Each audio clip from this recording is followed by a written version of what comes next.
Président du MJG, Mouvement Jeune Gbagbo, l'un des plus grands mouvements de soutien au président Laurent Gbagbo, Moustapha Touré était l'un des proches et fidèles collaborateurs du président contesté et de Charles Blé Goudé, le leader des jeunes patriotes. Il était d'ailleurs désigné comme superviseur des élections au nord de la Côte d'Ivoire pour le candidat Laurent Gbagbo. Sur la régularité ou non des votes dans cette zone, ça est clair. Il n'y a pas eu de fraude. Avant même le deuxième tour, le président Gbagbo a exigé que l'armée se déploie au nord pour superviser, pour surveiller les élections, pour que ça se passe bien. Mais personne n'a contesté. On ne peut pas supprimer les résultats de cette région, 7 départements. J'étais là quand on était en train de supprimer. Hein. On avait supprimé 4. On a vu qu'Alassane était toujours en tête. On a supprimé 5. Alassane était toujours en tête. 6. Ça après maintenant, on a mis Bouaké dedans. J'ai dit mais, attends, mais, j'ai dit mais, dans la salle, j'ai dit mais, on dit mais toi tu n'es pas clair. Hein. J'ai dit, hey, c'est un peu malhonnête quoi. Malhonnête ou pas, le camp Gbagbo avait déjà pris toutes les dispositions pour garder le pouvoir, à en croire M. Touré. D'où le sens de son slogan de campagne, on gagne ou on gagne.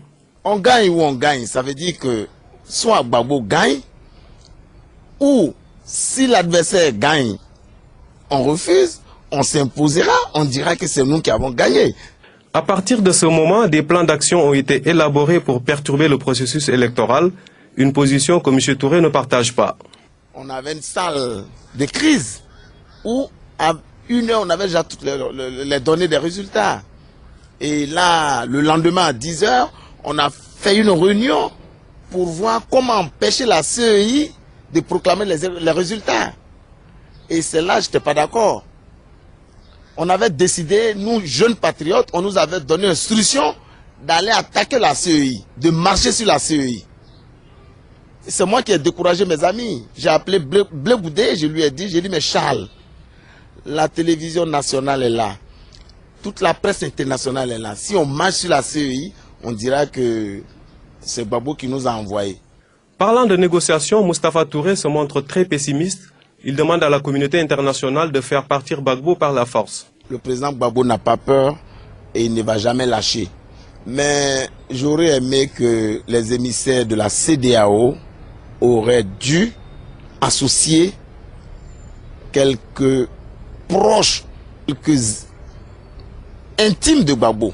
Il est urgent que la communauté internationale puisse s'organiser le plus rapidement possible pour aller déloger Gbagbo.